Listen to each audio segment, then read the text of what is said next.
So hello guys, welcome back. स्वागत है आपका एक और नई वीडियो के साथ। आज का अपना टॉपिक है जहांगीर। जैसा कि आपको पता है, अब तक हमने बाबर को कंप्लीट कर लिया, हुमायूं को कंप्लीट कर लिया और अकबर को कंप्लीट कर लिया। जैसे ही अकबर की डेथ होती है तो अकबर की डेथ होने के बाद अकबर के न चाहते हुए भी मान सिंह के कहने पर अकबर के बेटे जहांगीर को वो गद्दी पर बैठा दिया जाता है, जिसको सलीम भी कहते हैं। अब जहांगीर का शासन शुरू होता है। देखते हैं जहांगीर ने कैसे क्या भारत में शासन किया, कितना बढ़िया शासन रहा है, इसे कितना खराब शासन रहा, कैसे इसने भारत के अंदर लूटपाट मचाई और कैसे इसकी रणनीति रही। ठीक है, छोटे छोटे टॉपिक में पूरी वीडियो कंप्लीट होती चली जाएगी। ऐसे ही हिस्ट्री कंप्लीट हो जाएगी, कम से कम 10-12 वीडियो और लगेंगी। फिर पूरी की पूरी प्ले लिस्ट डाल दी जाएगी यूट्यूब के ऊपर आपकी, और आप उसको फ्री में वॉच आउट कर सकते हैं। ठीक है, आज देखते हैं जहांगीर को। जहांगीर का जन्म होता है फतेहपुर सिकरी के अंदर 1569 में। ठीक है, फतेहपुर सिकरी में फिर अकबर इसके जन्म के उपलक्ष्य में यहाँ पे बहुत अच्छे अच्छे काम करवाता है अकबर। इसके बाद इसका अन्य नाम है सलीम अली, क्योंकि जो अकबर का गुरु था वो शेख सलीम चिश्ती था, तो इसके गुरु के नाम पे इसने जहांगीर के नाम रखा था सलीम अली, जो आगे चलकर जहांगीर नाम कन्वर्ट हो गया। इसके मुख्य प्रशिक्षक, मतलब जहाँ से इसने शिक्षा ली थी, उसका नाम था अब्दुल रहीम। ठीक है, ये क्वेश्चन देखने को मिलता है पेपर में कि जहांगीर ने किस व्यक्ति से ज़्यादा शिक्षा ली। अब्दुल रहीम से। ये इसका बहुत बढ़िया गुरु था इसका। जहांगीर का विवाह करवाया गया मानबाई से, जो भगवान दास की पुत्री थी। भगवान दास के दोनों पुत्र और पुत्री दोनों के दोनों इतिहास में चर्चित रहे हैं। बहुत अच्छा नाम किया भगवान दास ने अपने पुत्र और पुत्रियों के लिए। ठीक है, इसकी पुत्री थी मानबाई, इससे जहांगीर की शादी करवा दी जाती है। अब मानबाई से इसका बड़ा बेटा होता है खुसरो खां, और अन्य बेटा होता है इसका खुर्रम खां, जिसको आगे चलकर शाहजहां भी कहेंगे। खुर्रम खां है, ये अलग स्त्री से पैदा हुआ था। मानबाई से जो पैदा हुआ उसका नाम था खुसरो खां, और ये खुर्रम खां है जो आगे चलकर शाहजहां कहलाएगा।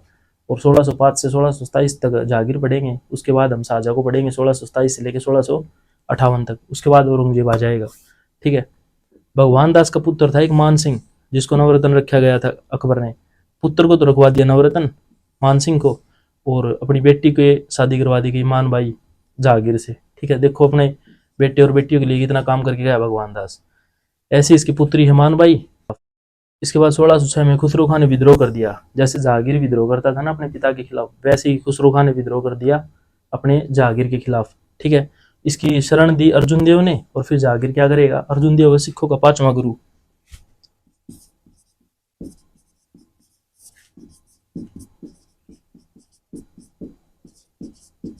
सिखों के 10 गुरु आए हैं बस। ठीक है, अर्जुन देव की डेथ हो जाती है, अर्जुन देव को मरवा दिया जाता है जहांगीर के द्वारा। और 1608 में जहांगीर के शासनकाल में कैप्टन विलियम हॉकिंस, और 1608 में जहांगीर के शासनकाल में आया कैप्टन विलियम्स हॉकिंस। जहाँ से क्वेश्चन बनता है पेपर पेपर के लिए, अपने लिए ये महत्वपूर्ण है कि जहांगीर के शासनकाल में कौन व्यक्ति भारत आया, कैप्टन विलियम्स हॉकिंस। ठीक है, विलियम्स हॉकिंस क्या करेगा, जहांगीर से परमिशन लेगा फैक्ट्री लगाने की भारत में। और यहाँ से क्वेश्चन देखने को मिलता है दोनों के दोनों। भारत के अंदर पहली अस्थायी फैक्ट्री कब लगाई गई, मछलीपट्टनम 1611 में, और पहली स्थायी फैक्ट्री कहाँ पे लगाई गई, सूरत 1613 के अंदर। स्टार लगा लो दोनों के दोनों क्वेश्चनों को, बहुत महत्वपूर्ण है। इसके बाद है 1615 में एक और अंग्रेज भारत आया, सर थॉमस, जिसको भेजा किंग जोन्स ने। यहाँ से भी कभी कभी क्वेश्चन देखने को मिलता है, पर बाई चांस देखने को मिल जाता है। कभी कभी मोस्टली जो क्वेश्चन देखने को मिलते हैं वो यही दोनों से देखने को मिलते हैं प्रत्येक पेपर में। पहली अस्थायी फैक्ट्री और पहली स्थायी फैक्ट्री 1611 और 1613 में। इसको सर थॉमस रो को भेजा था किंग जेम्स ने। अगर बढ़िया लेवल का पेपर होएगा तो क्वेश्चन बना सकता है यहाँ से। इसके बाद 1611 में जहांगीर ने मेहरुन्निसा से विवाह किया। मेहरुन्निसा पहले से शादीशुदा थी, तो इससे विवाह किया इसने। और इसका जो पति था अली कुली बेग, ये अफगानी था, इसको मरवा दिया गया जहांगीर के द्वारा। ठीक है, ऐसे भी काम करते थे ये। इसको मरवा दिया और मेहरुन्निसा को उपाधि दी नूरजहां की, क्योंकि सुंदर थी ये। नूरजहां का मतलब है सारे जहां से सुंदर। ठीक है, इसको उपाधि दी गई मेहरुन्निसा को। मेहरुन्निसा के लिए महत्वपूर्ण ये है, एक तो पिता है इसका ऐद मददुल्ला, और माता है असम्मत बेगम। माता से क्वेश्चन आ जाता है, क्योंकि जो गुलाब की पत्तियों से जो इत्र बनाने की कला है वो मेहरुन्निसा की जो मम्मी है असम्मत बेगम, इसने शुरू किया था। ठीक है, यहाँ से यही क्वेश्चन देखने को मिलते हैं। इसके बाद आगे देखते हैं।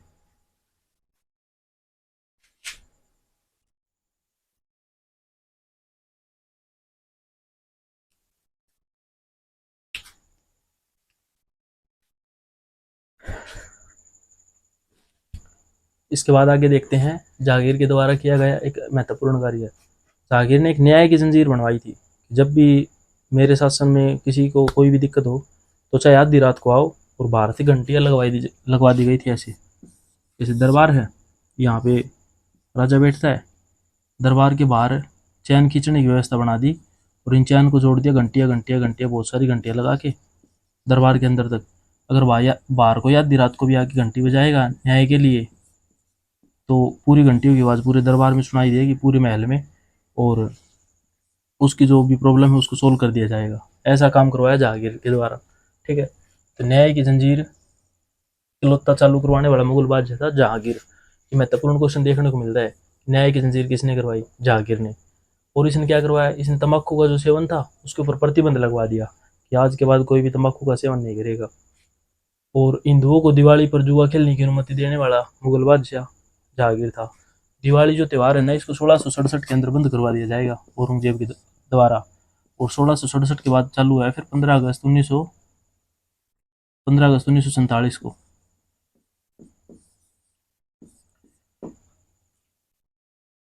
15 अगस्त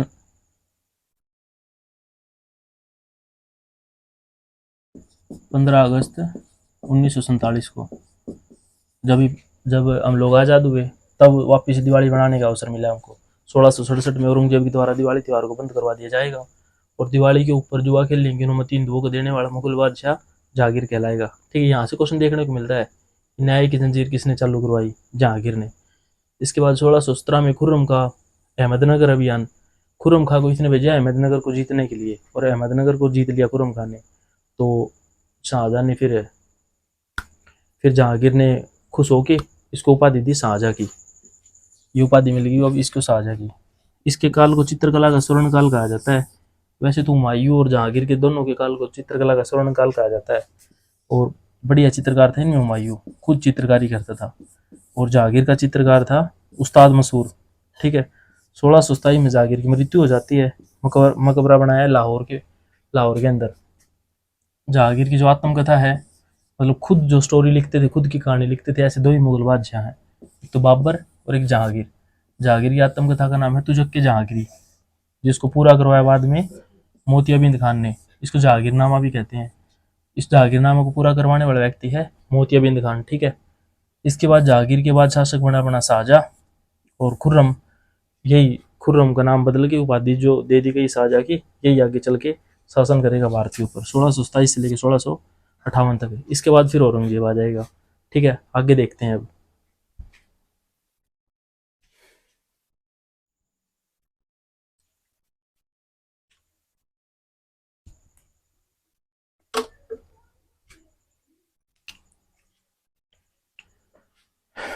इसके बाद देखते हैं शाहजहां ने और क्या क्या काम करवाया। शाहजहां के हमको पता है 1627 से लेकर 1658 तक राज करेगा। उसके बाद इसका बेटा औरंगजेब आ जाएगा। ठीक है, शाहजहां को कंटिन्यू करते हैं अब। शाहजहां का जन्म लाहौर के अंदर होता है। पहले इसका नाम खुर्रम खान था, बचपन का नाम इसका खुर्रम खान था, तथा स्थापत्य का स्वर्णकाल कहा जाता है शाहजहां के काल को।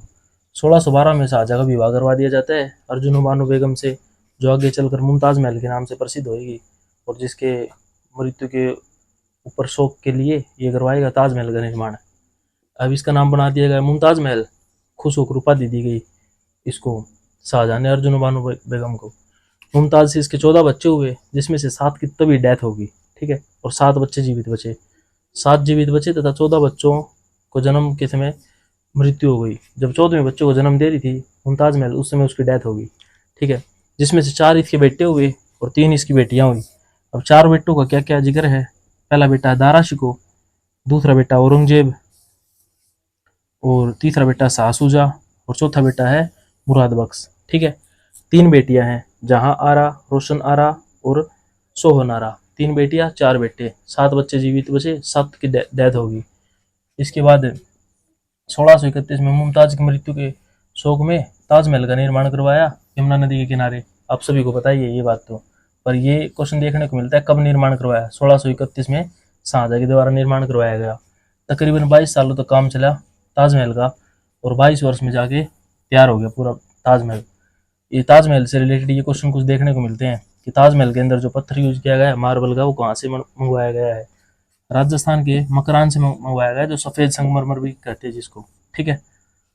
इसके बाद डिजाइन किसने तैयार किया ताजमहल का? अहमद लाहौरी ने। मतलब जैसे तो आप लोग घर बनाने से पहले नक्शा तैयार करवाते हो, वैसे पूरा डिजाइन तैयार करवाया इसका अहमद लाहौरी ने। इसका जो प्रधान मिस्त्री था, ये काम का है पर्सन, प्रधान मिस्त्री था इसका उस्ताद ईशा। और चित्रदुर्ग, दो शैली होती हैं, चित्रदुर्ग नॉर्थ में यूज की जाती है और एक दुर्रा शैली होती है जो साउथ में यूज की जाती है। इसके बाद चित्रदुर्ग शैली से इसका प्रयोग किया गया, चित्रदुर्ग शैली का प्रयोग किया गया ताजमहल को बनाने के लिए। 1636 में दक्कन का अभियान करता है। दक्कन के अभियान के दौरान इसको कोई हीरा प्राप्त हो जाता है और कोई हीरो को लगवाएगा ये अपनी गद्दी के अंदर, पूरा गद्दी बनाए गए थे, बढ़िया थी, और जिसको तख्ते ताउस भी कहेंगे। पूरे सिंहासन बनाएगा सोने का और बीच में लगाएगा कोई हीरा, यहाँ पे बैठेगा ये। अब 1636 में इसको कोई हीरा मिल गया, जो अभी इसने राजधानी बना दी अपनी, आगरा से दिल्ली स्थानांतरित कर दी। अब बहुत सारे काम करवाएगा दिल्ली के अंदर। राजधानी कब स्थानांतरित करी? 1638 में, क्योंकि आगरा में उस समय भी बहुत ज़्यादा गर्मी हो गई थी। अब गर्मी को नहीं सहन कर पा रहा था ये, तो गर्मी को नहीं सहन कर पा रहा था, तो इसने राजधानी बनाई अपनी दिल्ली में, यमुना नदी के किनारे।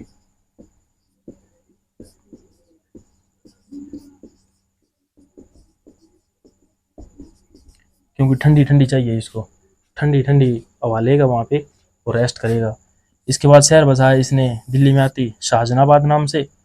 1638 में लाल किले का निर्माण करवाया, जो काम का प्रश्न है बहुत। और क्या करवाया इसने? जामा मस्जिद का निर्माण करवाया, बहुत सारी चीज़ करवाई गई। दिल्ली गेट बनवाया, अजमेरी गेट बनवाया, लाहौरी गेट बनवाया, और लाल किले के 2 गेट बनवाए, एक दीवाने आम और एक दीवाने खास। अब 2 गेट बनवाए तो ये कहाँ पे बैठता था? ये दीवाने खास में बैठता था। ये कोई अपना तख्ते ताउस लगा के दीवाने खास में बैठता था और वहाँ पे न्याय प्रशासन करता था और अपना राजपाट चलाता था।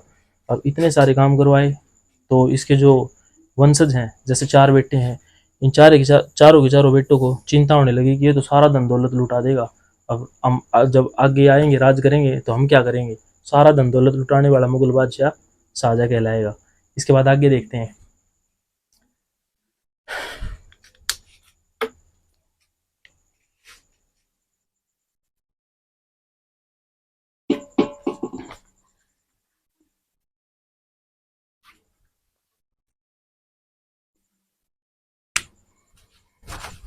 इसके बाद हम देखते हैं शाहजहां ने और क्या क्या किया। शाहजहां की मोस्टली जीवनी खत्म ही हो गई है। इसके बाद शाहजहां की डेथ हो जाएगी। उसके बाद औरंगजेब और उनके भाइयों के बीच गृह युद्ध हो जाएगा और औरंगजेब धीरे धीरे करके अपने सभी भाइयों की हत्या करवा देगा और कुछों को युद्ध के अंदर मार देगा। इसके बाद औरंगजेब का शासन चलेगा। चलिए कंटिन्यू करते हैं अभी इसको। 1657 में जो शाहजहां था वो बेड रेस्ट के ऊपर चला गया, बीमार हो गया था। ये प्रत्येक दिन ना जरों के दर्शन के लिए आता था और इसने जरों के दर्शन कर दिए बंद। जरों के दर्शन मतलब अकबर के शासनकाल से चल रहा है ये। मुगल बादशाह अपने दरबार में एक बार शाम को जनता को दर्शन देने के लिए जरूर आते थे, तो ये दर्शन इसने बंद कर दिए शाहजहां ने।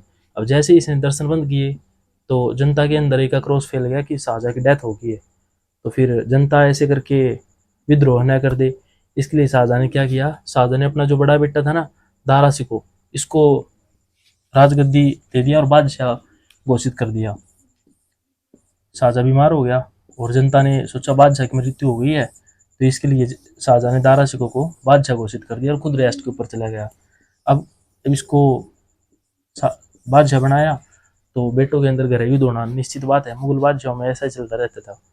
बेटों के अंदर गृह युद्ध हुआ, जिसमें बहुत महत्वपूर्ण गृह युद्ध है। तो बेटों के अंदर गृह युद्ध हुआ और सारे के सारे गृह युद्ध मोस्ट इंपॉर्टेंट है। अगर क्वेश्चन बनता है ना औरंगजेब से रिलेटेड और शाहजहां से रिलेटेड, एक तो आगरा ताजमहल से बनता है, एक फिर गृह युद्ध से बनता है।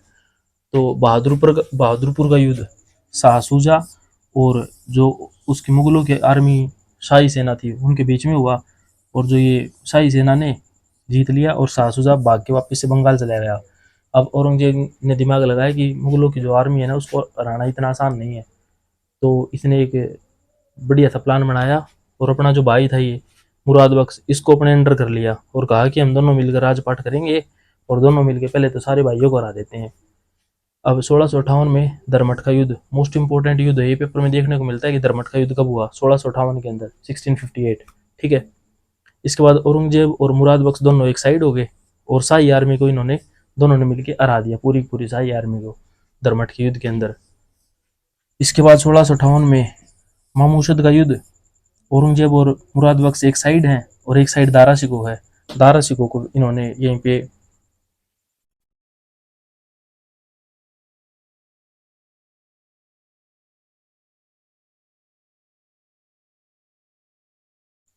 अब 1658 में मामूशद का युद्ध, औरंगजेब और मुराद बख्श एक साइड है और दूसरी साइड दारा शिकोह। ये दोनों जीत जाते हैं और दारा शिकोह हार जाता है यहीं पे। एक दारा शिकोह शाहजहां का भाई था और एक दारा शिकोह था औरंगजेब का बेटा। औरंगजेब के बेटे को यहीं पे मार देते हैं। जैसे औरंगजेब ने अपने भाई दारा शिकोह को यहीं पे मार दिया। अब 1658 में शाहजहां को कैद कर लिया औरंगजेब ने और ताजमहल के दर्शन न हो इसके लिए भी इतने औरंगजेब ने एक ऐसा महल का निर्माण करवाया और वहीं पे इसको कैद रखा कम से कम 8 सालों तक। शाहजहां को दर्शन भी नहीं करने दिए ताजमहल के, एक छोटी सी खिड़की बना के दी थी बस, वो भी लास्ट समय में जब शाहजहां ने कहा कि मेरी अंतिम इच्छा मैं मेरे ताजमहल को देखूं और उसके पास जाऊं, तो औरंगजेब ने थोड़ी सी दया दिखाते हुए छोटा सा होल किया दीवार के अंदर, कहा यहाँ से देख लिया अगर अपने ताजमहल को। ऐसे करके औरंगजेब इतना कट्टर शासक था। अब इसके बाद है मुराद बख्श को मरवा दिया औरंगजेब ने, शाहजहां को कैद करवाया और मुराद बख्श को मरवा दिया। जो ये मुराद बख्श इसकी साइड था ना औरंगजेब की साइड, औरंगजेब ने प्लान बनाया और मुराद बख्श की हत्या करवा दी यहीं पे। ठीक है, इसके बाद देखते हैं जब मुराद बख्श की हत्या करवाई तो ये बात फैल गई फिर शाह शुजा के पास। शाह शुजा ने फिर औरंगजेब के ऊपर अटैक किया इलाहाबाद में। इलाहाबाद का युद्ध होएगा 1659 के अंदर, 1659 के अंदर। इसमें औरंगजेब की जीत हो जाएगी, शाह शुजा मार दिया जाएगा। एक भाई मर गया, दो भाई मर गया, तीसरा भाई ये दारा शिकोह मर गया, चौथा औरंगजेब बचा ही है। अब जो दारा शिकोह है ये शाहजहां का भाई है, मतलब औरंगजेब का ताऊ लगता है ये। अब 1659 में देवरिया का युद्ध हुआ, औरंगजेब बस इस दारा शिकोह के अंदर। अब यहाँ पे दारा शिकोह को ये हरा के मार देगा और अपना राज्याभिषेक करवाएगा दिल्ली के अंदर 1659 में और आगरा में करवाएगा 1658 के अंदर। और 1666 में शाहजहां की मृत्यु हो जाती है और शाहजहां को फिर दफनाया जाता है। इसका मकबरा बनाया जाता है उसी मुमताज महल के पास में, आगरा में यमुना नदी के पास में। जैसे मुमताज महल के लिए ताजमहल बनाया था वहीं पे शाहजहां को दफना दिया जाता है। और इसकी जीवनी है शाहजहांनामा, और ये जीवनी लिखी इनायत खान ने। यहाँ तक हमने शाहजहां का टॉपिक कंप्लीट कर लिया बिल्कुल। अगर कोई भी क्वेश्चन बनता है ना आपका, इनसे बाहर कभी नहीं जाएगा। तो अब तक हमने बहुत सारे टॉपिक कंप्लीट किए हैं। अगर आप अब तक सीरीज में जुड़े हुए हो तो सब्सक्राइब करवाइए, वीडियो को शेयर कर दियो और लाइक कमेंट करना मत भूलिए आप कहाँ से वीडियो को वॉच आउट कर रहे हो। अगर आपको और किसी टॉपिक के ऊपर वीडियो चाहिए तो मेरे को कमेंट करके बताना, मैं उसी टॉपिक के ऊपर वीडियो लेके आऊँगा। ठीक है, थैंक्स फॉर वॉचिंग।